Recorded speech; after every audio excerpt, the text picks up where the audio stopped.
cas, David, c'est chaque année qu'on revient sur des plateaux de télévision pour parler de ces expulsions-là. Et pendant dans les témoignages recueillis par notre correspondant sur place, Narcisse Enama, les Camerounais refoulés se plaignaient du fait que les Équato-Guinéens étaient en train de travailler librement en Kiossi, c'est-à-dire qu'ils faisaient des va-et-vient sous leurs yeux pendant que eux-mêmes, les Camerounais, étaient traités de façon inhumaine. Est-ce qu'on peut comprendre cela, David? En ce qui concerne la diplomatie, on applique la réciprocité après avoir tenu compte de tous les échelons. Parce que si le Cameroun devait réagir, le fait d'expulser c'est ressortissant. Quel que soit ce qu'il y a eu comme incident là-bas, il y a des étapes. Nous avons quand même nos représentants diplomatiques là-bas, premièrement. Et deuxièmement, la Guinée équatoriale partage actuellement la même législation que le Cameroun. Donc, et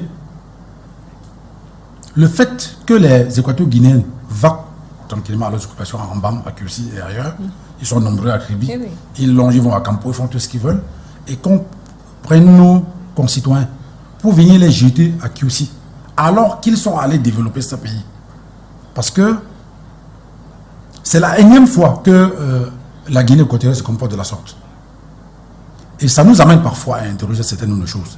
Moi, en tant qu'expert de la zone CEMAC, je ne peux pas dire certaines choses. Mais je suis peiné de voir que nos frères quittent pour aller développer un pays et qui sont refoulés. Et je vais vous dire, tout à l'heure, M. Abama a évoqué l'ensemble du dispositif réglementaire. Il y a eu un ensemble de textes qui ont été faits, mais il constate qu'on ne les respecte pas. Il était en train tout à l'heure de vouloir vous parler de l'acte additionnel numéro 8 du 29 juin 2005, qui prévoit à l'article 1er que un citoyen de la zone peut aller dans n'importe quel pays. Et dans ce pays-là, on dit qu'il peut présenter soit la carte d'identité ou le passeport en cours de validité. Et il est rappelé à l'article 3 que ce citoyen étranger, lorsqu'il est dans un pays, en dehors des droits politiques, il a tous les autres. Il jouit de tous les autres droits et libertés. Mais c'est pas ce qui est fait sur le terrain. Et ça peut nous amener à interroger l'histoire. Pourquoi interroger l'histoire? Parce que nous constatons qu'il y a un certain nombre de choses que les gens ne comprennent pas.